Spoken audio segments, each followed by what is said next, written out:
Hello guys! Hello mga ka-farmers! Ito yung ating pichay na sobrang taba talaga. Tingnan nyo guys yung starting natin. No? Ang liit pa ng mga pichay natin. Ilang days lang. So dito natin makikita yung resulta na sobrang ganda talaga pag nagtatanim. No? Ang taba guys ng ating mga pichay. Kaya sa lahat dyan ng mga farmers o nagsisimula katulad ko, magtiyaga ka lang, sipagan mo lang yung pagtatanim, magkakaroon ka rin ng harvest na sobrang taba. Guys, ito ang good news. Hindi tayo gumamit ng chemical fertilizer or synthetic fertilizer. So, use natural fertilizer like balat ng saging, balat ng prutas, balat ng mga gulay or mga dahon ng mga gulay. Yan po yung ating ginagawang natural fertilizer. Binababad po natin yan para gawin nating fertilizer sa lahat po ng mga tanim po natin. So yun po, no?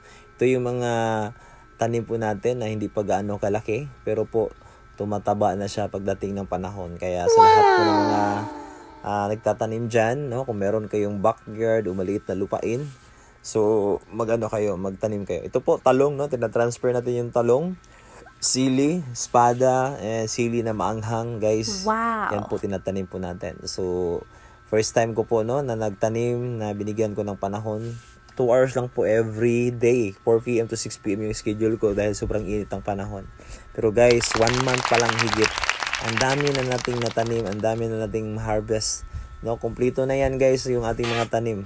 Kaya sulit po yung pagod natin dahil nagkakaroon tayo ng resulta. So yan po guys, no, nag-transfer tayo ng mga talong na pinupunla natin para magkaroon tayo ng maraming harvest ng talong soon. So yung talong po natin dyan, siguro mga more than 30 na yung talong natin. No? Kung mamunga lang yan ng tig 10, 300 na talong na pwede mong kainin. Wow. So yan guys, no?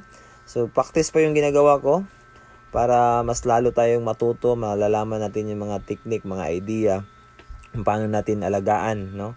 Yung ating mga tanim. Kaya sa lahat po ng mga farmers dyan, I'm so proud of you, no? Sa mga farmers po dahil isang marangal na trabaho po ito at napakaganda po talaga. Sobrang nakakatuwa, no? Every time po, tingnan niyo po yung kamay ko dyan, no? Hindi na ako nag-iinarte guys, dumi na yung kamay ko dyan. Pero grabe guys, na-enjoy ko po. Ako po isang networker dati, no? Pero nung nakita ko po yung pagtatanim, sobrang nakaka-enjoy guys. Walang stress, no? Dahil nakikita mo yung tanim mo na, yan, no? Tabang-taba, di ba? Sinong hindi matutuwa dyan yung pichay mo sobrang taba? Nakikita mo yung resulta. Kaya guys, kung ikaw ngayon gusto mo ng resulta na sobrang ganda, susubukan mo magtanim.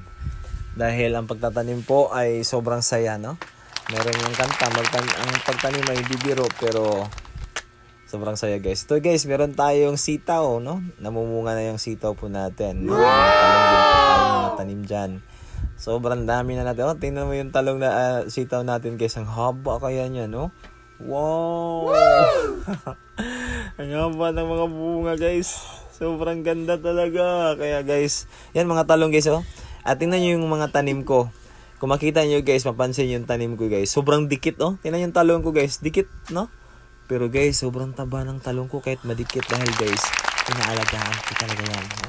Talagang dinidiligan ko yan ng mga natural na fertilizer na talagang nagkakaroon ng maraming nutrients, no, yung ating mga talong at saka ating mga sitaw. Sitaw ko po, grabe, sobrang daming bulaklak. Kasi nakikita ko po sa YouTube, no, yung mga farmers na pag lagi mong dinidiligan siya na nakababad na mga balat ng prutas, balat ng mga gulay, guys, sobrang sobrang nakakatulong na mamumulaklak yung mga tanim po natin. Alright, so abangan nyo po guys yung iba pa nating mga video, no, na ipopost po natin para makakuha kayo ng mga idea. Kasi dito po, share lang tayo ng idea para magkaroon tayo ng magandang resulta sa ating pagtatanim. Alright, so congratulations sa lahat po ng mga naka-harvest na. At saka hindi pa, pagpatuloy mo lang.